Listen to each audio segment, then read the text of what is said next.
Hello friends, welcome to back my channel Madhumita Saha চ্যানেলে তোমাদের আরও একবার ভালোবাসা জানাই। তো আজকে আমি তোমাদেরকে একটা রান্নার ভিডিও সেটা তোমাদের সঙ্গে আমি শেয়ার করতে চলেছি। তা রান্নাটা হচ্ছে আমুদি মাছের চচ্চড়ি। তো আমুদি মাছটা কীরকম সেটা তোমাদেরকে দেখাই, চলো। এই দেখো, এইটা হচ্ছে আমুদি মাছ। তা এই আমুদি মাছের চচ্চড়িটা আমি আজকে করব। সেই চচ্চড়ির জন্য আমাদের যা যা লাগবে সেটা আমি তোমাদের দেখিয়ে দিচ্ছি। এইখানে নিয়েছি এই ছোটো ছোটো টুকরো করে আলু কাটা, শিম আর পেঁয়াজ কলি, আর একটু পেঁয়াজ নিয়ে নিয়েছি। আর এইখানে রয়েছে বেগুন, টমেটো কুচি, রসুন কুচি আর ধনেপাতা কুচি, আর নেব একটু আদা। তার সঙ্গে তো মশলা থাকবেই। এই হচ্ছে আমার মশলা: জিরে, হলুদ, পাঁচফোড়ন। তো এবার চলো তোমাদেরকে দেখাই যে কিভাবে আমি রান্নাটা করব। তো বন্ধুরা, তোমরা দেখতে থাকো আমুদি মাছের চচ্চড়ি। আর ভিডিওটা যদি তোমাদের ভালো লেগে থাকে তাহলে তোমরা একটা লাইক, কমেন্ট, শেয়ার করে দিও। আর তোমরা এই রেসিপিটা আমার মতো করেই বাড়িতে ট্রাই করতে পারো, দিয়ে তখন আমাকে কমেন্টে জানিও যে কীরকম তোমাদের খেতে লাগলো। তোমরা কেউ আমুদি মাছ খেয়েছো নাকি আমি জানি না, তবে আমি কিন্তু এই ফার্স্ট টাইম খাচ্ছি। এটা আমুদি মাছ বলে আমি সেটা জানতামও না। তো আমি জেনেছি ইউটিউব চ্যানেল থেকে যে এটার নাম হচ্ছে আমুদি মাছ। তো চলো রান্নাটা করা। তো আমি মাছের মধ্যে এবার নুনটা দিয়ে দিলাম আর হলুদটা দিয়ে আমি ভালো করে ম্যারিনেট করে নেব।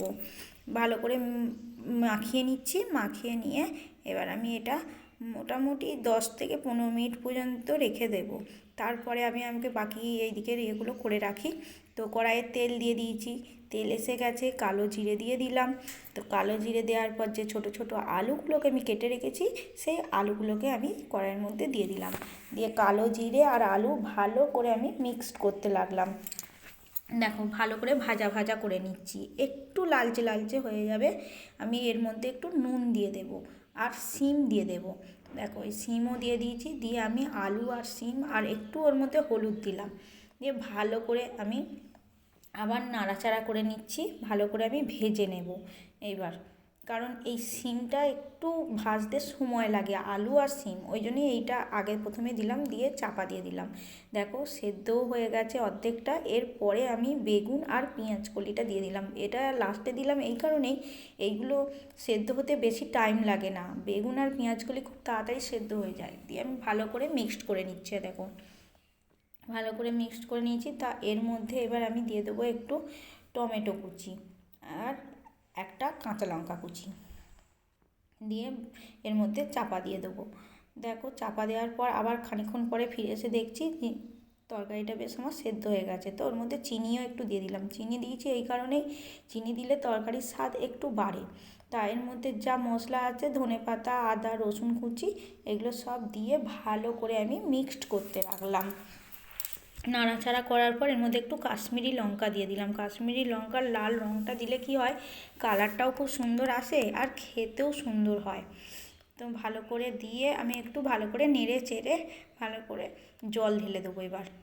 হালকা, বেশি জল দেব না, অল্প জল দিয়ে আমি ভালো করে নেড়ে চেড়ে আমি এটাকে আবার একবার চাপা দিয়ে দেব।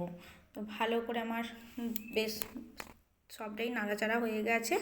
আমি এবার এটা একটু চাপা দিয়ে দেবো। দেখলাম হয়েও গেছে। চাপা খুলে দেখছি হয়ে গেছে। তরকারিটা আমি ঢেলে নিলাম। তো তরকারিটা ঢালার পর বন্ধুরা, তো আমার তরকারিটা কিন্তু এখনও কমপ্লিট হয়নি। এখন এর মধ্যে মাছ ভাজা পড়বে, ফোড়ন দিতে হবে, অনেক কিছুই ব্যাপার আছে। তো আমি চচ্চড়িটা একটু ঢেলে রাখলাম। দিয়ে আবার কড়াইয়ে আমি তেল দিলাম। দিয়ে এবার আমি এর মধ্যে মাছগুলো একটু ভেজে নেব। দেখো, মাছগুলো আমি একটু ভেজে নিচ্ছি। মাছগুলো অল্প অল্প করে ভাজার পর দেখছি যে এক পিঠ হয়ে গেছে, আমি অন্য পিঠ উল্টে দেবো। এই উল্টে পাল্টে এরকম করে ভাজার পর দেখছি সব মাছগুলো ভাজা হয়ে গেছে। চচ্চড়ির মধ্যে রেখেও দিয়েছি। আর এই মাছ ভাজার তেলেতেই, আর কোনো তেল দিতে হয় না, এই তেলের মধ্যেই আমি অল্প পেঁয়াজ দিয়ে ভালো করে পেঁয়াজটাকে আমি ভেজে নেব।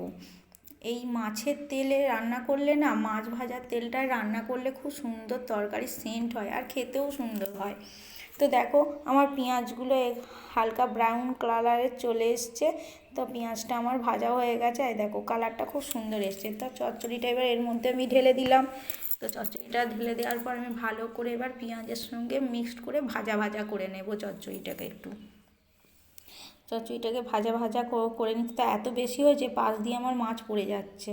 তো আমার ভাজা হয়ে গেছে, আমি এবার এই থালার মধ্যে চচ্চড়িটাকে ঢেলে নেব। দেখো কি সুন্দর ভাজা ভাজা হয়েছে চচ্চড়িটা।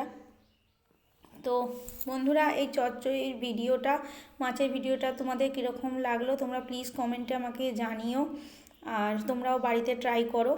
তো এখনকার মতো আমি ভিডিওটা এখানেই শেষ করছি।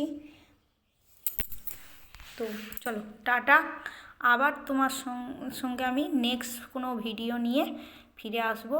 তো এখনকার মতো টাটা।